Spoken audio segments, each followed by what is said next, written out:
Bonjour. On ne peut plus se taire. On ne doit plus se taire.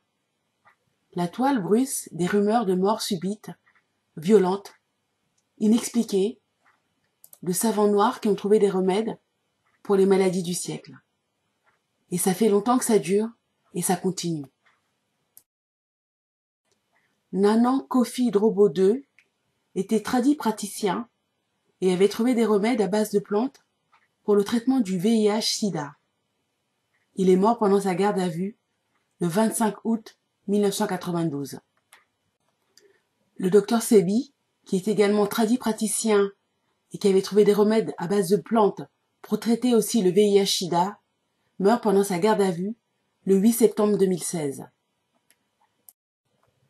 Le docteur Guildo Biamungu, gynécologue qui soignait les femmes victimes des viols en RDC, a été assassiné le 14 avril 2017.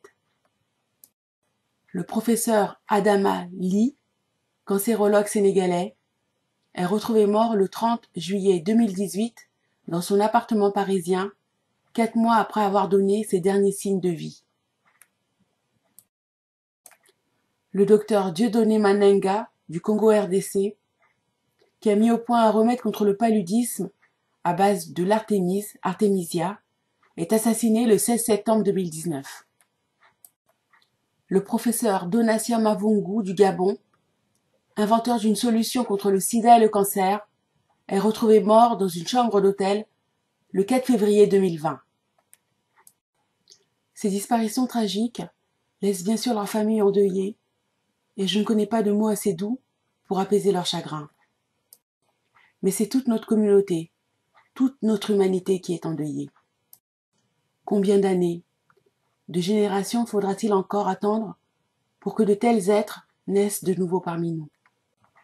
Sur le plan politique déjà, depuis les indépendances sanglantes, nous attendons encore les remplaçants de Patrice Lumumba, Thomas Sankara, Kwame Nkrumah, Sylvanus Olympio, Ange Diawara, Marcus Garvey, Marien Ngouabi, Pierre Moulélé, Gaston Souminialo, Ruben Nyobé et bien d'autres encore.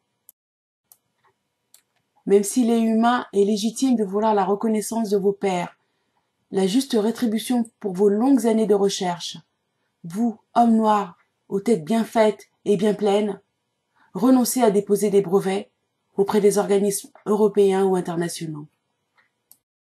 Au mieux vous serez copiés, au pire éliminés, parfois même de la main de vos propres congénères. Les enjeux de la santé ne sont plus étatiques, mais mondiaux. Les intérêts colossaux de ces Goliaths de l'industrie pharmaceutique ne laisseront pas les David de la recherche africaine, ressortissants d'États démissionnaires et incapables de les soutenir, une chance de les priver de leurs profits juteux. Entre continuer à vendre des médicaments au mieux inefficaces, au pire dangereux, mais rentables, et tester des nouvelles molécules en rétribuant les détenteurs des brevets, leur choix est vite fait.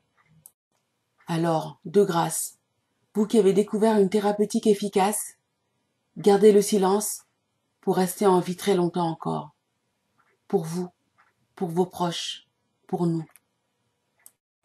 Car si dans la modestie de ces vies imposées par les rapaces qui nous gouvernent, vous ne soignez pas les maux de nos pères, de nos mères, de nos frères et de nos enfants, qui le fera?